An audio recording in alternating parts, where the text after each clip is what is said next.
Hey everyone, and welcome to the next episode in the Crest Element series, where today we're going to be looking at the B&M Hyper Drop. This is a great element to build. They're quite difficult to build because you have to get the specific shaping down, but I've got a method that I'm thinking it'll be quite easy for everyone to just pick up and use. It's not necessarily as difficult as my other tutorials. I know stuff like the 0G roll, that can kind of be a bit tricky. But this one we're only going to be working on the vertical axis, thankfully, so it should be fairly easy. Alongside the shaping of the element, I'm actually going to do a quick tutorial at the end for some lighting that you can do on the coaster to get a really nice effect on the lift hill, with some nice gradient lighting and specific areas of lighting that you might want to put on there, so you can get really nice results. So I'm going to put a timestamp on here now, just if you want to see the lighting tutorial.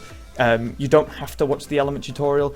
I do recommend you do, but this can work for any coaster really, just a quick little bit of lighting at the end. So yeah, let's kick it off with the drop shaping. So to start the hyper drop, what we're going to do is we're going to build a quick pre-lift section here, and usually B&M Hypers either curve to the left, to the right. Some of them actually have pre-drops, kind of like Nitro. I think, does Raging Bull have one as well? I'm not sure, I don't really know that ride. I know Nitro has one, but I think we're going to keep it simple and we won't do one. So to be matched like kind of Shambhala-esque, we're going to start with a 9-foot piece, and we're going to go into a couple of sets of drive tyres. Go and turn the supports off actually. A couple of sets of drive tyres. I think I'll go with 3, but I'll put a space between them. It makes it look a little bit. Actually, no, if we're going to put a space between them, I'll turn them into just 2 drive tyres. If you put a space between them, you get really realistic looking drive tyre sections. So now we're going to go for a 6-foot piece. And we're going to start the chain lift now. Actually, no, we'll do a 1 meter piece and then a chain lift. Your chain lift speed should be about 8 miles per hour. That way, I'm not sure what that is in kilometers an hour. It's maybe like 13, 14 kilometers an hour. I'm not too sure. We're going to make a maximum vertical angle of about 35 degrees. It should be quite steep. So if I think we'll go with a 9-foot piece. A little quick trick to editing like your vertical radiuses, you can actually use the banking offset to get even tighter results. So if you do like a 7-foot, you get the tightest result, and then a 7-foot on that side, you'll get an even bigger result. So if you tweak it, you can actually get like really nice results. Actually, it's a hyper, so it should have quite a big pull up into the lift hill. So we're going to go about a minus 0.6 foot offset to get this slightly bigger result. It's only got 1 cross tie as well. It looks really nice. Alright, steep lift hill. We're going to use 39-foot pieces, and you need to be in standard track pieces to work on that as well. So we're going to, hello, I'm over here. We're going to use basically normal pieces and then put the lift hill on it after. Right, now that we've got that, we're going to start going up to make the drop. We'll go with a 217-foot. This is a nice big hyper drop. So what we're going to start with is we're going to start with 4 meter pieces to make the lift crest, but what we're going to do is instead of doing this, which is making it using a chain lift piece, we're actually going to make it out of 4 meter pieces so we can get an even better shape down for it. So 13 foot, turn the offset off, and I think we'll start with, if that's 35, we'll start with about a 15-degree angle going down. Is that a bit tight? That could be a bit tight actually. I gotta just you gotta keep checking from different angles to make sure that your lift crest isn't too tight. I think it might be too tight. Instead, I think we'll go for like a, I don't know, 13 foot, 13 degree. Minus that should be about 9. Next one is 17. Then we're at 30. Then we're at 43 even. I don't know why I wanted to say 47 then. Alright, now that we've reached about, 40-50 degrees going down with the 4 meter pieces, we can then transition into 26-foot pieces, so twice as long as 4 meter pieces, so 8 meters. And now we can start with the drop crest. You can already see here this is going to be a new gen hyper with staggered trains because our lift crest is quite shallow, and that's good. We want that kind of shaping. So basically how we're going to build this is our drop shouldn't reach our maximum vertical angle. We're going to go for about 77 degrees, it shouldn't reach our maximum vertical angle, you know, straight away like that, and then have a really long pull-up. What we're going to do is we're going to build it so that its angle increases to about here, which is the midpoint, and then we're going to have the pull-up into the next element then. So basically what we're going to do is we're going to gradually increase the angle, so we're going to go from 47 to about 26, sorry, 47 to about, let's go about 54. This is honestly a very tweaking process. You need to keep playing with the track shaping to get it perfect. So different angles, different shapes and things. I think that's a bit too thingy that. So if I go down again, keep going down. Basically what we're going to do, oh, we're nearly at 77 degrees already, so we're just going to add a little bit more increase on the angle, a little bit more, tiny bit, and then as you get closer to the midpoint, you want to start adding even less angle to the track. So 73, and then finally we'll do a 77. I think that kind of snaps it, so we need a little bit more there. And then finally 77.85 degrees. We are actually quite high, quite low, which means our pull-up's going to be quite tight. So what we can do is we can actually turn that into a normal 4 meter piece, but to decrease the angle slightly. But if you look from this view, you should see that the track should be ever increasing. So there would be a curve rather than, like, you know, a straight section. So now that we've done that, what we're going to do is we're going to go back to these length pieces. I'm going to start the pull-up. Initially, you don't want to use values and figures for your hyper drops. What you want to do is you just want to simply eyeball it for the most part. And then as we get closer to the ground, we're going to start decreasing our pull-up a little bit more until we get to 0. So you should get this kind of shape, so that your, you know, the pull-up from your actual drop, there shouldn't be a straight section or a big transition between it. It literally should just go straight from down to up in one go. I think that should be alright. I think actually we can make that a little bit less steep. 54. Actually, we can use values here. We can go from up at 10 here. 14, and then it's going to get slightly into the ground, but that's okay. And then 6. What that's going to do is that's going to mean that as it gets closer to the ground and has more speed, I'll just raise it up slightly so you can see. Actually, it's probably more realistic because the station's even raised up as well. What that's going to do is it's basically just going to ease off the G-force as we get closer to the ground. That was a lead car. What were you doing? So now that we've actually got the basic shaping of the drop down, all we're going to do is we're simply just... actually, I'll put one more on that just so we can start smoothing it. Basically, what we're going to do now is we're going to turn all of this into 4 meter pieces. Just like I turned my 4 meter into 2 meter, we're going to turn this into 8 meter to 4 meter. Doing the exact same method that I normally do.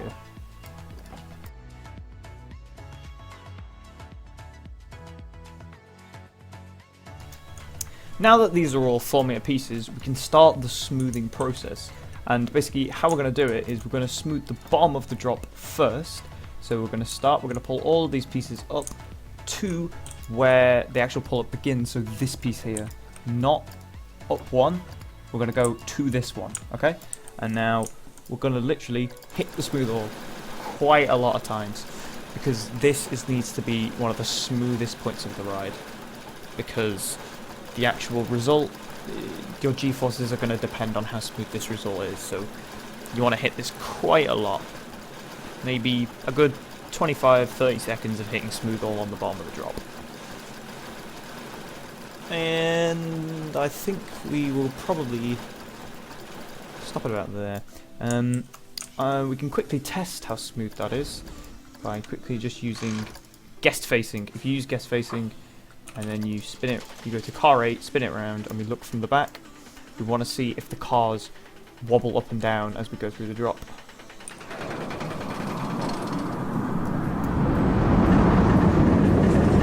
That's very smooth. That's very smooth indeed. I think actually, no, there was a little bit of wobble at the top, so if we just hit this a little bit more, that'll do it. That'll do it fine. Now we need to turn those from lift hill pieces back to normal. And now what we're going to do is we're going to smooth the top of the drop. But we're going to smooth this slightly less because it will ruin our shaping if we smooth it too much. So I'm going to hit it a few times, but not too much, you know. Don't want to ruin our shaping.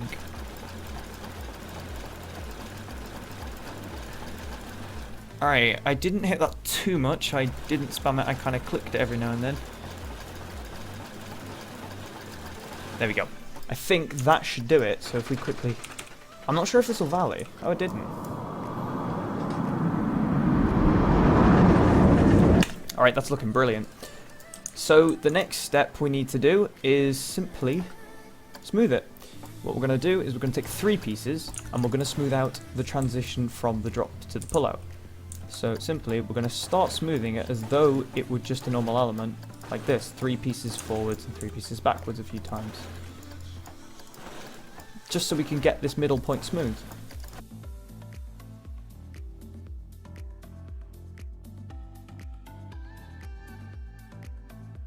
So in terms of my smoothing pattern, basically what I did is I went forwards, backwards, forwards, backwards, forwards, and then backwards up to here. So I went back and forth 3 times. And basically it just smooths out this transition here. So where the drop goes from down to up, or the drop to the pull out. And if I quickly make these, already selected, these top pieces chain, make sure set you to 8 miles an hour. We give it a quick test run and I can show you what the kind of result is like. This speedy lift hill. Look at him go.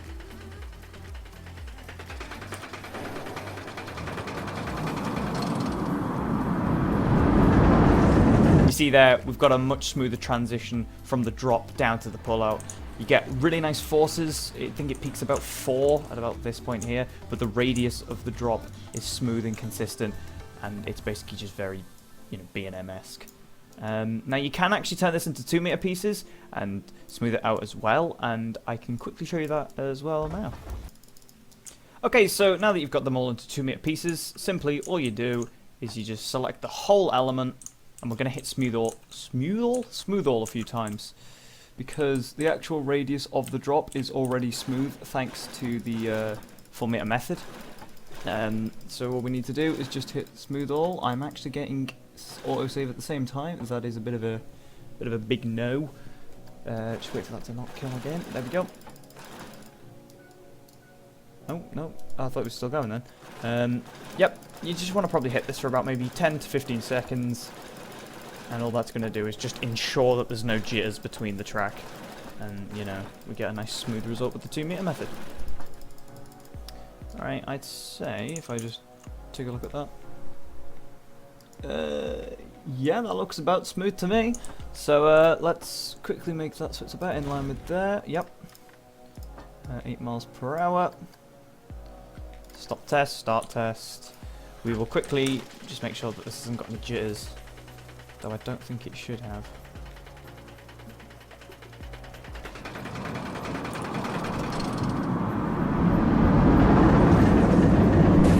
Look at that, very smooth, very smooth. It's just, you don't need to do the 2 meter method on big drops like this. It's just that if you have maybe going into a curve like Shambhala or like Diamondback, you might want to use 2 meter pieces just to get the transition even smoother. So now that we've turned it into 2 meter pieces, that is actually the hyper drop done. So I'm going to move on to the quick lighting tutorial now. Okay, so I've added some supports to the actual drop now so that it looks a lot more like a finished B&M Hyper. We've even got the chain back and all that. So I think we'll kick it off with the lighting portion of the video. So what we're going to do is I'm going to change the lighting to 10 PM. And how we're going to do this is we're going to use the Colorable area lights. Set them to a nice, let's go with a turquoise. Yeah, we'll go with the same color as the actual track. And what we're going to do is we're going to align to surface, go inside the spine, quickly get that, so it's on that. We're going to flip it round, and then we're going to put it in the spine of the lift hill. Just at the base, so it's sticking out, so you can actually see it. So we're going to put it at certain intervals of the lift hill. We're going to put it there. We'll put one just after the track connector. Wait, does it look better? No, it's better like that. Like this. And we're just going to keep going up the lift hill to about that point there. And once that's done, it's just lighting up the certain sections of the track. Actually, we'll go one more up like that. And then what that's doing is it's just, you know, we've got the track lit up and it's looking really clean. We're going to do the supports next. We'll get the colorable area light just under this footer. So the turquoise, so we can get some of the actual supports coloured. The actual colorable area lights are quite a strange thing. I think if everything go down, it'll probably colour that best, maybe. Unless, actually, no. What we'll do is we'll start putting these inside the actual support. So what they do is they light up that way. If we put one of them, you want to start putting some of these angled towards the straight supports if you've got supports of this style. So start putting them in those there, and then following them down, adjusting them. And what that's doing then is that's lighting up the actual inside of the supports. It might help if I grab this and then do that. This way, that if you add these kind of inside facing supports, you know, you're going to get all of the areas lit up. And if you hide them inside the supports, they just, you know, it masks them and makes them look a little bit cleaner. Okay, so now that we've done that portion, we're going to get part of the lift hill to... We're going to have the top part of the lift hill actually be a pink colour. That way it shows kind of like a gradient effect. So we'll have, you know, this side start with turquoise, and then it'll gradually move over to pink to make it look really nice. So the way that we're going to do this is we're going to use the exact same kind of coloured supports in the actual supports themselves. Coloured lights, sorry, not supports. We're going to start by... No, I need to click that one, sorry. Grab this one. We're going to angle it inwards. And we're going to just start bringing it up to about the same height as here. At the cut-off point. So about... Let's go about there, yeah. And what that's done is that's got the bottom of that lift, the actual support, kind of angled a different colour. Now we're just going to colour the inside of the support now. So by just doing that and then that, we can get a nice coloured effect going on that. Actually, we can put some under the floor to get the bases of the supports as well. Alright, now that we've actually done that, well, I need to, do it on this side as well. Actually, I might get rid of the ones that are near the floor because I don't really want them illuminating the floor. I kind of just want these illuminating the actual thing, but you can have them illuminating the floor. It's just I don't really want them to be honest. Is that not a senior group? It's not, okay. There's that light. You thought you could escape. Alright, so now that we've got like that finished, we just need to do this support here. These are actually two angled supports. So these are gonna have to kind of aim at each other so that they'll be able to light up the other sides. Start there, go there, bring it up to the point there. Yeah, there. Right, now we go the other side. Bring it up so it's not lighting the floor up. There you go. We can actually put some on the outside of the support so that we can get the outsides lit up as well. And that'll look pretty nice as well, you know. So if I put maybe a few down the actual support there, you see there we've actually got the outside of the support lit up. So if I do that for there as well, we can get a nice effect going.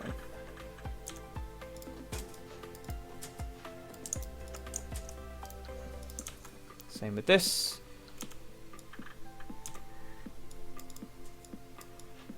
Okay, that's looking really nice. We've got the actual base of the lift hill even supported. Supported lit up. Oh, I'm not doing well there.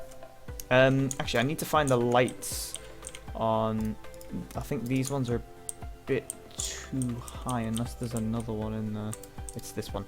I'm gonna actually delete these ones because I think they're too high and we need to make the gradient color. There you go, that's perfect. Okay, so now that we've done that, we're gonna start with the pink color. So if I grab a quick, what's a nice pink color? I want that. Get like actually is a green. What's the green like? Maybe a dark. Well, I think the dark blue works better actually. I think we're gonna go with that. So we just simply do the exact same thing, but from this point, we move the lighting up to be a blue color. As you can see there, the actual top of the top of that is a blue now. And if you move it down, it creates a more of a gradient the further down you put it down there. So if I go inside there with this one, aim you that way, and we just do that, flip it on its back, put you there, and then down here to create the gradient. We've got a really nice effect going on here. I think actually I'm going to put some here.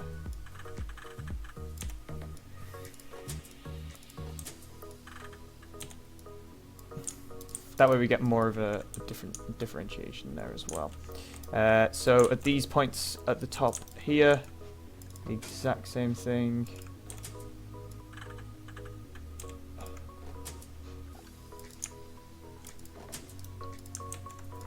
Just keep putting these down, and we'll create a really nice effect on the supports.